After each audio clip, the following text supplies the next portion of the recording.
तो आज हम अभी जो सरकार नेशनल एजुकेशन पॉलिसी कैबिनेट के एक डिसीजन के द्वारा लाई है, और सारे देश भर की यूनिवर्सिटीज़ में उसको इम्प्लीमेंट करने के लिए कमिटीज़ भी बना दी गई हैं। तो उसके बारे में ज़रा सा मैं अपनी राय यहाँ रखना चाह रही हूँ। इसमें सबसे पहले जो इसका एक पूरा सार है इस नेशनल एजुकेशन पॉलिसी का, वो हम 2 लाइन में कह सकते हैं कि हमारे देश में जो पब्लिक फंडेड एजुकेशन है, यानी कि जो सरकार द्वारा जो एजुकेशन की फंडिंग और उसके स्टैंडर्ड्स को मेंटेन करना जो उसकी ज़िम्मेदारी है, वो पहली दफ़ा पूरी तरह से सरकार इसमें से बाहर आना चाहती है और कंट्रोल रखते हुए इसको पूरी तरह से प्राइवेट सेक्टर को दे देना चाहती है। यानी कि पब्लिक फंड एजुकेशन की पूरी नींव ख़त्म करके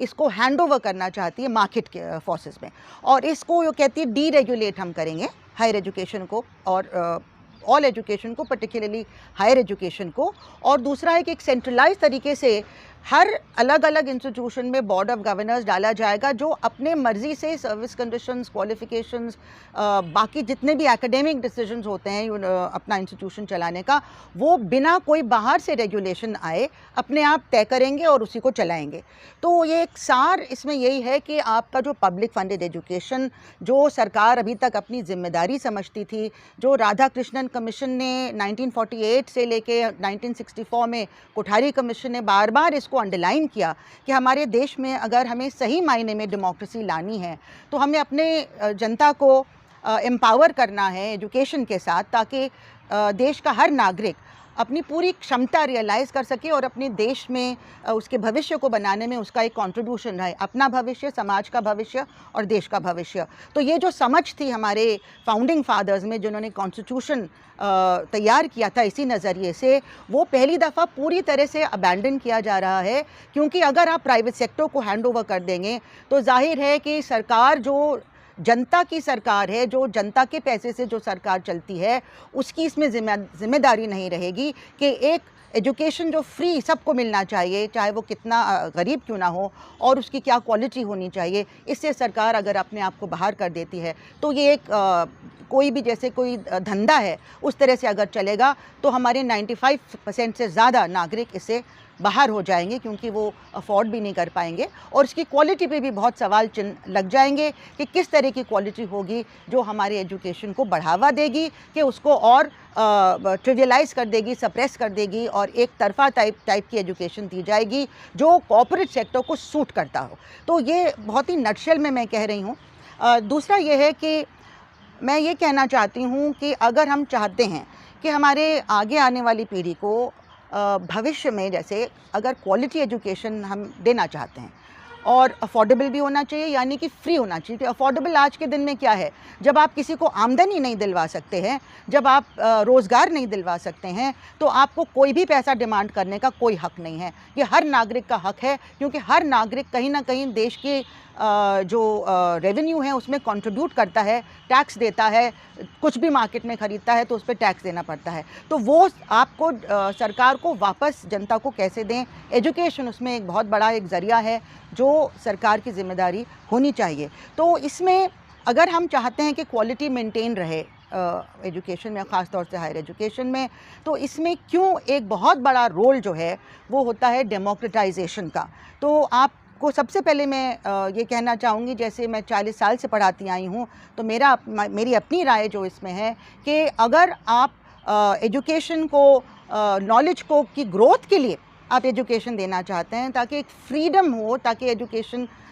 उस तरह की नॉलेज जनरेट करे और इस तरह के स्टूडेंट्स तैयार करें जो फ्रीली, मतलब इंडिपेंडेंटली सोच पाएँ और आगे भी नॉलेज को बढ़ा पाएँ, सवाल पूछ पाएँ। ये नहीं कि स्टेटस को ही वो रिपीट करते जाएं और उसी को एक्सेप्ट करते जाएं पैसिवली। इसका मतलब है कि कोई भी ग्रोथ नहीं हो सकती है, कोई भी चेंज नहीं आ सकता है, कोई भी इम्प्रूवमेंट नहीं आ सकती है। तो सबसे पहले एकेडमिक फ्रीडम बिल्कुल एसेंशियल होता है। अगर टीचर का एकेडमिक फ्रीडम नहीं होगा तो वो स्टूडेंट्स को भी इंडिपेंडेंट तरीके से सोचना नहीं सिखा पाएगा। तो टीचर की एकेडमिक फ्रीडम बहुत ज़रूरी है, रिसर्च में भी और पढ़ाने में भी।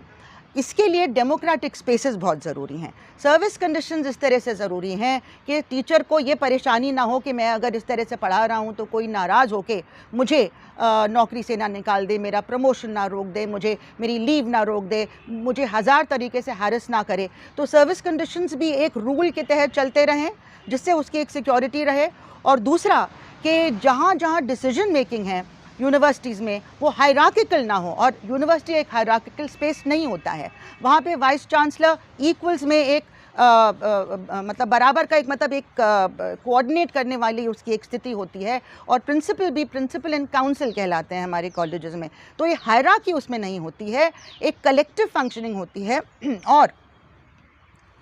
जो डिसीजंस होते हैं, चाहे वो सिलेबस बनाने के डिसीजंस हों, चाहे वो पर्चे बनाने के डिसीजंस हों, चाहे वो एग्जामिनेशन सिस्टम किस तरह से हम कंडक्ट करें या किस तरह से हम एडमिशन्स करें, ये सारे जो एकेडमिक प्रोसेसेस भी हैं इसमें भी हम लोग मिल के तय करते हैं। तो इसमें एक कलेक्टिव पार्टिसिपेशन बहुत ज़रूरी होता है। इसका मतलब है कि जो स्टैट्यूटरी डिसीजन मेकिंग बॉडीज़ हैं उसमें टीचर का हिस्सा होना बहुत ज़रूरी है अगर हमको क्वालिटी मेंटेन करना है। इसलिए सालों से टीचर्स मूवमेंट के कोशिश करती आई है कि मैक्सिमम डेमोक्रेटाइजेशन ऑफ गवर्नेंस हो, जिसमें आपका रोटेशन से या इलेक्शन से रिप्रेजेंटेशन हो। रोटेशन से तो होना ही चाहिए, और हमारी गवर्निंग बॉडीज़ में आज के दिन में रोटेशन से टीचर्स का बाय सीनियरिटी रोटेशन से, ताकि एक न्यूट्रल सिस्टम है। ये नहीं कि कोई फेवरेट्स हैं तो उनको आप डाल देंगे और जो फेवरेट नहीं उनको मौका नहीं मिलेगा, ऐसा नहीं है। और इलेक्शन का सिस्टम भी हमारी यूनिवर्सिटी में हम लोगों ने लड़ के हासिल किया, ताकि वो जनता जो आमतौर से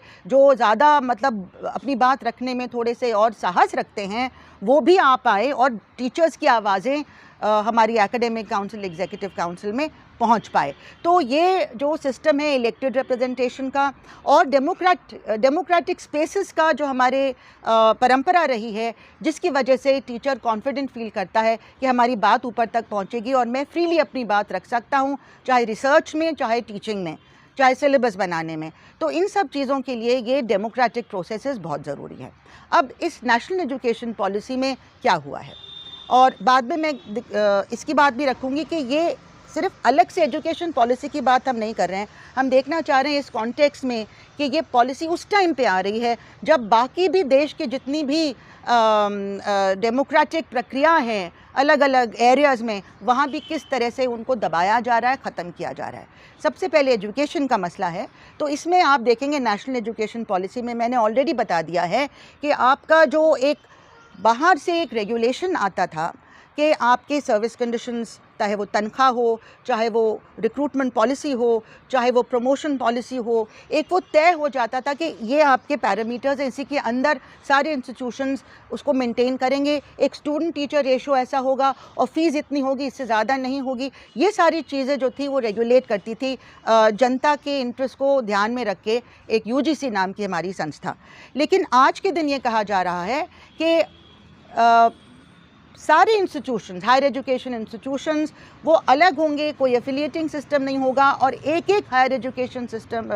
इंस्टीट्यूशन में अलग से एक बोर्ड ऑफ गवर्नर्स बनाया जाएगा, और वो बोर्ड ऑफ गवर्नर्स नॉमिनेट किया जाएगा सरकार द्वारा, चाहे वो केंद्रीय सरकार हो, चाहे वो राज्य सरकार हो, और नॉमिनेट करके उसमें वो बाहर वाले तय करेंगे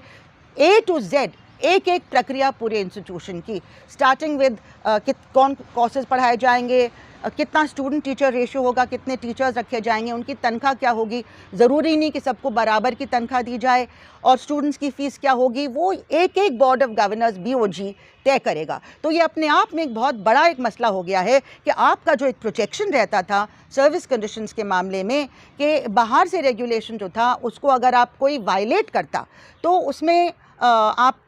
कानून से मदद ले सकते थे अपनी सर्विस को प्रोटेक्ट करने के लिए, और इस तरह से आपकी एक फ्रीडम बरकरार रहती थी कि किस तरह से आप अपनी बात फ्रीली रख सकते हैं एज ए टीचर। तो ये एक बोर्ड ऑफ गवर्नर्स जो आ जाता है, इसमें कॉम्पोजिशन में क्लियरली लिखा है कि इसमें जो थोड़े बहुत 1/3 के करीब अगर इंस्टीट्यूशन के अंदर से रखे जाएंगे, वो भी ये BOG नॉमिनेट करेगा। उसमें ना रोटेशन का प्रोसेस है, ना सीनियरिटी, क्लियरली लिखा है कि seniority shall not be a criterion, और इलेक्शन तो कोई सवाल ही नहीं है, सिर्फ मेरिट पे मेरिट कौन तय करेगा, BOG तय करेगी। तो अपनी मन मर्जी के मुताबिक जो आपको हाँ में हाँ मिलाने वाले जो आपको इंस्टीट्यूशन के अंदर से लोग मिलेंगे उनको आप रखेंगे और आगे चल के ये सेल्फ परपेचुएट होगा। अगर सरकार बदल भी जाती है तो ये बीओजी नहीं बदलेगा। ये बीओजी जब रिटायर होंगे मेंबर्स, ये खुद ही दूसरे मेंबर्स को नॉमिनेट करेंगे और इसमें जो सरकार पब्लिक माइंडेड इंटेलेक्चुअल्स या कॉर्पोरेट बॉडीज़ के रिप्रेजेंटेटिव्स को रखेंगे जो कंट्रीब्यूट कर रहे हैं, यानी कि वो फंडिंग की बात अलग से आती है लेकिन उनका रोल इसमें रहेगा, तो वो ही लोग आगे चल के लोगों को इसमें डालेंगे। तो आप समझ सकते हैं कि कोई भी सरकार, मौजूदा सरकार अपनी आइडियोलॉजिकल एजेंडे को आगे करने के लिए किस तरह के लोगों को इन सारे बीओजीज़ में डाल देंगी, ताकि एक जो आइडियोलॉजिकल एजेंडा और कॉर्पोरेट एजेंडा एक साथ चलेगा, ताकि एक मुनाफाखोरी का ज़रिया और आइडियोलॉजिकल ट्रांसफॉर्मेशन का एक ज़रिया ये बन जाएगा बीओजी जो इंस्टीट्यूशंस को चलाएगा। दूसरी चीज़ ये है कि जैसा मैंने कहा कि जैसे आपको कोर्सेज़ बनाने में, एग्ज़ामिनेशन सिस्टम तय करने में, ये सारी बातें जो हैं, आपको एक फ्रीडम होता था जो हमारी यूनिवर्सिटी को एक एकेडमिक ऑटोनॉमी दी जाती थी कि उस ऑटोनॉमी के तहत आपको ये फ्रीडम है। और हमारे फाउंडिंग फादर्स ने बहुत ही कैटेगोरिकली राइट फ्रॉम 1948 ऑनवर्ड्स ये कहा कि एकेडमिक ऑटोनॉमी यूनिवर्सिटी की एकदम इसेंशियल है, क्योंकि हम फंडिंग पूरी दें ताकि कोई परेशानी ना हो कि फंड्स कहाँ से आएंगे। सरकार फंडिंग पूरी दे लेकिन बिल्कुल इंटरफेरेंस आपकी ऑटोनॉमी में ना हो। यूनिवर्सिटी जो रूल्स बनाती है उसी के तहत यूनिवर्सिटी फंक्शन करे और यूजीसी का काम ये होगा कि वो देखे कि ये रूल्स यूनिवर्सिटी खुद जो बना रही है वो फॉलो कर रही है, अपने स्टैट्यूट्स को ही फॉलो करे। तो एक ओवरऑल सुपरविजन होता था और आप कोर्सेज चलाने में आपके पास क्षमता हो तो आपका स्टूडेंट टीचर रेशो क्वालिटी के लिए कि इतने स्टूडेंट्स पे इतना टीचर आपको मिलेगा, या क्लासरूम्स हैं आपके पास सफिशेंट हैं, या प्लेग्राउंड सफिशेंट हैं, या जो भी और सहूलियत एक प्रॉपर इंस्टीट्यूशन के लिए चाहिए वो सब सफिशेंट हैं, वो यूजीसी देखता था। आज बीओजी को पूरी फ्रीडम दी गई है कि आप पब्लिक कर दीजिए कि आप क्या करने जा रहे हैं, क्या ऑब्जेक्टिव्स हैं आपके, लेकिन उसके बारे में आपको कोई सवाल नहीं पूछा जाएगा। आप अपनी मर्ज़ी से उसको चलाइए और अगर कोई कानून नहीं गवर्न कर रहा है इन चीज़ों को तो उसको चैलेंज भी करना बहुत मुश्किल हो जाएगा। तो दूसरे तरीके से जब आप टीचर्स को पूरे सिस्टम के बाहर कर रहे हैं, गवर्नेंस से बाहर कर रहे हैं, और दूसरा आपका जो सर्विस कंडीशंस हैं वो हायर एंड फायर वाले होंगे, आपका कोई मतलब कोई गारंटी नहीं है कि सबसे पहले कि आपको एक तो परमानेंट किया जाएगा, दूसरा ये है कि अगर आप परमानेंट हो भी जाते हैं तो आपको निकाला नहीं जाएगा, कोई भी बहाने से आपको निकाला जा सकता है। अगर आप कोई ऐसी चीज़ लिख रहे हैं या बोल रहे हैं जो आपके बीओजी को पसंद नहीं है, या अगर आप कोर्स में कोई तब्दीली की जाती है कि हिस्ट्री में आपने फ्रीडम स्ट्रगल को पढ़ा दिया तो आप नहीं चाहते हैं कि कोर्स में इंक्लूड हो, अगर बीओजी नहीं चाहती है तो आपको ईज़ आउट भी किया जा सकता है। तो ये, और तीसरी चीज़ कि इन हालातों में कोई भी ट्रेड यूनियन ऐसे इंस्टीट्यूशन में फंक्शन नहीं कर पाएगा। ट्रेड यूनियंस का काम क्या होता है? ट्रेड यूनियंस का काम, ये एसोसिएशंस का काम ये होता है कि वो जो कलेक्टिव हमारी एक वॉइस है वो ज़िंदा रहे और हम देखते रहें कि जो जो हक़ हमको मिले हैं वो इम्प्लीमेंट हों। अगर कोई नाइंसाफ़ी होती है तो उसमें एक कलेक्टिव जो है वो मदद करता है कि ये नाइंसाफ़ी के ख़िलाफ़ आवाज़ उठाई जाए। किसी को गलत तरीके से टर्मिनेट कर दिया, या किसी का गलत तरीके से प्रमोशन रोका, या किसी को गलत तरीके से कोई और ज़ाती पेंशन रोक दिया, तो कलेक्टिव जो है उसमें एक स्ट्रेंथ होती है, तो वो हम अपनी आवाज़ उठा सकते हैं कलेक्टिवली और आगे स्ट्रगल कर सकते हैं कि अगर पॉलिसी में कुछ गड़बड़ है या कुछ कमी है तो उसको इम्प्रूव करने के लिए हम ये अपनी आवाज़ उठा सकते हैं कि ये चीज़ होनी चाहिए। इसी के साथ मैं एक और चीज़ जोड़ना चाहूँगी कि मेरिट जिसके बारे में, क्वालिटी की हम बात करते हैं, तो कई लोग क्वालिटी को एलिटिज़म से लिंक कर देते हैं कि जैसे कि जो लोग आइवरी टावर्स में बैठ के अपना काम कर रहे हैं, एजुकेशन को चला रहे हैं, वहाँ पे बहुत अच्छी क्वालिटी होती है। मेरे इससे सख्त ना, मतलब I don't agree with that at all. इसमें जो आपके देश में और किसी भी देश में अगर आप लोगों की क्षमता, अगर लोगों को अंदर नहीं ला सकते हैं, अगर आप हमारे देश में जैसे 99% को बाहर रखा जाता है हिस्टोरिकली, क्योंकि हमारे समाज में एक कास्ट सिस्टम रहा है जो बहुत ही डीपली इनग्रेन्ड है, तो उसकी वजह से, और एक फ्यूडल हमारा जो समाज है उसकी वजह से, और पेट्रियार्कल समाज है उसकी वजह से, आदिवासियों को किस तरह से बाहर रखा गया पूरे मेन स्ट्रीम से, उसकी वजह से सही मायने में डेमोक्रेसी लाने के लिए हमें इन सारे सेक्शंस को एक पॉजिटिव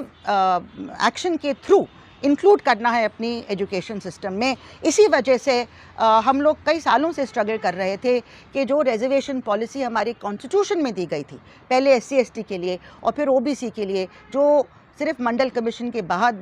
बहुत धीरे धीरे इम्प्लीमेंट हुआ, वो चीज़ किस तरह से यूनिवर्सिटीज़ में इम्प्लीमेंट हो, ये बहुत ज़रूरी है। बहुत समय बाद हमारे जो स्टूडेंट्स में एडमिशन में SC ST के लिए रिजर्वेशन पॉलिसी लागू की गई, उसके बाद OBC के लिए लागू की गई, लेकिन उसको सही तरीके से इम्प्लीमेंट करने के लिए और इम्प्लीमेंट करने के बाद किस तरह से उसको हम सपोर्ट करें, हमारे स्टूडेंट्स जो मार्जिनलाइज बैकग्राउंड से आ रहे हैं उसको किस तरह से एकेडमिकली हम सपोर्ट करें, उनको एक कॉन्फिडेंस दें ताकि वो पूरी अपनी क्षमता डेवलप कर पाएँ, ताकि वो बराबरी से अपने समाज में और समाज के लिए की बेहतरी के लिए वो काम कर सकें। उसके लिए बहुत ज़रूरी था कि फैकल्टी में भी वही डाइवर्सिटी हो जो स्टूडेंट्स में डाइवर्सिटी है। नहीं तो यही कॉन्ट्रडिक्शन आ जाता है कि जो हमारे अंदर प्रेजुडिसेस हैं, और सबके अंदर प्रेजुडिसेस होते हैं क्योंकि हम सब अपने ही समाज के प्रोडक्ट हैं, उन प्रेजुडिसेस की वजह से कहीं ना कहीं हम डिस्क्रिमिनेट करते हैं, हम सेंसिटिव नहीं होते हैं उन लोगों के प्रति जो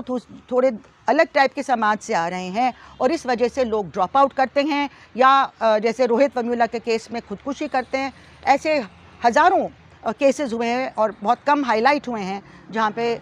स्टूडेंट्स, छात्रों को खुदकुशी करने में मजबूर किया गया। तो ये इंसिडेंट्स ना हो और पूरी तरह से हम लोग अपने जो जनता की क्षमताओं को डेवलप कर सकें, इसलिए रिजर्वेशन पॉलिसी फैकल्टी में भी इम्प्लीमेंट करना बहुत ज़रूरी था। लेकिन अगर आप कोई भी आंकड़े देख लें पूरे देश में, ये बहुत ही मतलब अभी भी बहुत ही इसमें कमियां हैं। आप 1 या 2% से ज़्यादा आपका मार्जिनलाइज सेक्शन से आ नहीं रहे हैं टीचर्स, और ख़ास तौर से OBC में जो बहुत बाद में शुरू हुआ, ST में जो लगातार उसमें जिस तरह से अपॉइंटमेंट्स होने चाहिए थे नहीं हो पाए, और बार बार जिस तरह से इस सरकार ने भी कोशिश की कि यूनिवर्सिटी कॉलेज बेस्ड पॉलिसी की जगह आप डिपार्टमेंट बेस्ड करें, तो वो भी एक नज़रिया बन गया कि आप और कम उस रिजर्वेशन को कर दें। तो इसकी डिटेल में ना जाते हुए ये चीज़ में हम लोगों को बहुत सतर्क रहना है, और जो हमने गेन्स किए ओवर द इयर्स एक स्ट्रगल के द्वारा, ख़ास तौर से 1991 के बाद, मंडल के पीरियड के बाद एक एहसास लोगों को हुआ कि हमारा हक है, हमें लेना है। और जिस तरह से कुछ यूनिवर्सिटीज़ जैसे JNU में डेप्रिवेशन पॉइंट्स के थ्रू एक पॉजिटिव इम्पैक्ट इसका हुआ कि ज़मीन से जुड़े हुए छात्र जब आ रहे थे यूनिवर्सिटी में, तो किस तरह से उनकी रिसर्च और ज़्यादा मीनिंगफुल हुई और ज़्यादा अच्छी क्वालिटी हुई, और इस वजह से उन यूनिवर्सिटीज़ की रैंकिंग और ज़्यादा इम्प्रूव हुई। तो वही चीज़ को हम आगे रखने की कोशिश कर रहे हैं। लेकिन इसी के साथ साथ सरकार में जो वेस्टेड इंटरेस्ट आ गए हैं, और हमेशा कोई ना कोई वेस्टेड इंटरेस्ट तो होते हैं कि सत्ता में रहना, अपने आप को बरकरार रखने के लिए हम ऐसे जो डेमोक्रेटिक जो चेंजेस हैं उनको ना होने दें, और इस वजह से बार बार कोशिश होती है कि रिजर्वेशन पॉलिसी ख़त्म की जाए या रिक्रूटमेंट्स ही बंद कर दें। और रिक्रूटमेंट्स ही बंद कर देंगे तो फिर आप किस तरह से रिजर्वेशन पॉलिसी लागू करेंगे, जैसे कि हमारी यूनिवर्सिटी में 2010 से मोर और लेस रिक्रूटमेंट बंद हो गई थी। तो ये तरीके होते हैं, और इनसे लड़ने के लिए हमें, और अब सबसे ज़्यादा ज़रूरी है कि अगर आप पूरे के पूरे एजुकेशन सिस्टम को कॉर्पोरेटाइज़ कर देंगे और कमर्शलाइज़ कर देंगे, और ये कह देंगे जैसे कि नेशनल एजुकेशन पॉलिसी में लिखा है कि 2030 तक सारे इंस्टीट्यूशंस को सेल्फ सस्टेनिंग बनना है, सेल्फ फाइनेंसिंग बनना है, लोन के ज़रिए, अभी से आ गया है कि लोन के ज़रिए आपको अपनी यूनिवर्सिटीज़ चलानी है, और लोन को पूरा करने के लिए ग्रांट नहीं मिलेगी, लोन मिलेगा। लोन को पूरा करने के लिए स्टूडेंट्स की फ़ीस बढ़ा के आपको काम चलाना है, और ऑलरेडी वो प्रक्रिया शुरू हो गई है। JNU में जैसे बार बार कोशिश की गई, और जब स्टूडेंट्स इसके खिलाफ आवाज़ उठाते हैं तो स्टूडेंट्स को बहुत ही ब्रूटली आप क्रश कीजिए, आप स्टूडेंट यूनियंस को क्रश कीजिए, और इस तरह से टीचर्स यूनियंस को क्रश कीजिए, ताकि आपकी जो ये पॉलिसीज़, जिनको हम न्यू लिबरल पॉलिसीज़ कहते हैं, जिसमें मार्केट खुदा होता है, मार्केट हर चीज़ तय करता है, इनके खिलाफ जो भी आवाज़ उठा रहा है उसको वही न्यू लिबरल फोर्सेस सरकारों को इस्तेमाल करते हुए ऐसे लोगों की आवाज़ दबाते हैं, इनको क्रश करते हैं। आप देखते हैं कि किस तरह से जो लोग ट्राइबल्स के राइट्स के लिए आवाज़ उठाते आए हैं, चाहे वो सुधा भारद्वाज हो या GN साई बाबा हो या हनी बाबू हो, या अगर मार्जिनलाइज सेक्शंस के लिए आवाज़ उठाते रहते हैं, चाहे वो स्टैन स्वामी हो, चाहे वो गौतम लमलखा हो, उन सब को किस तरह से झूठे केसेस में फंसा के बिना कोई ट्रायल के, इन मेनी केसेस उनको 3-3 साल तक आपने जेलों में बंद करके रखा हुआ है। इसी तरह से अभी आपदा में अपना अवसर बनाते हुए किस तरह से इतनी तेज़ी से आपने trade union laws, labour laws बदल दिए हैं, आपने फार्मर लॉज बदल दिए हैं और एजुकेशन पॉलिसी भी आप लाए हैं। एजुकेशन पॉलिसी में तो आपने पार्लियामेंट तक को अप्रोच नहीं किया, आपने सीधे कैबिनेट से एक आदेश जारी कर दिया और उसमें ये सारी यूनिवर्सिटीज़ को मजबूर किया जा रहा है कि वो तुरंत इसको इम्प्लीमेंट करें, चाहे वो 4 ईयर अंडर ग्रेजुएट प्रोग्राम हो, बिना सोचे समझे, बिना कोई डिस्कशन के, बिना कोई स्टैट्यूटरी बॉडीज़ में डिलिब्रेशन के आप इसको ज़बरदस्ती लोगों के ऊपर लागू करना चाहते हैं। मैं समझ रही हूँ कि ये जो हो रहा है हमारे देश में, सबसे ज़्यादा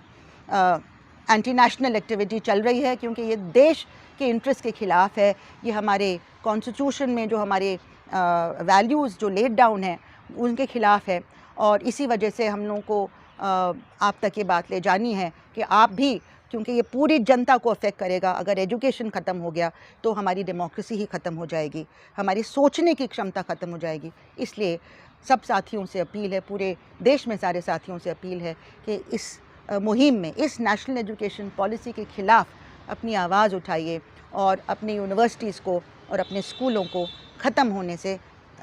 बचाइए। बहुत बहुत धन्यवाद।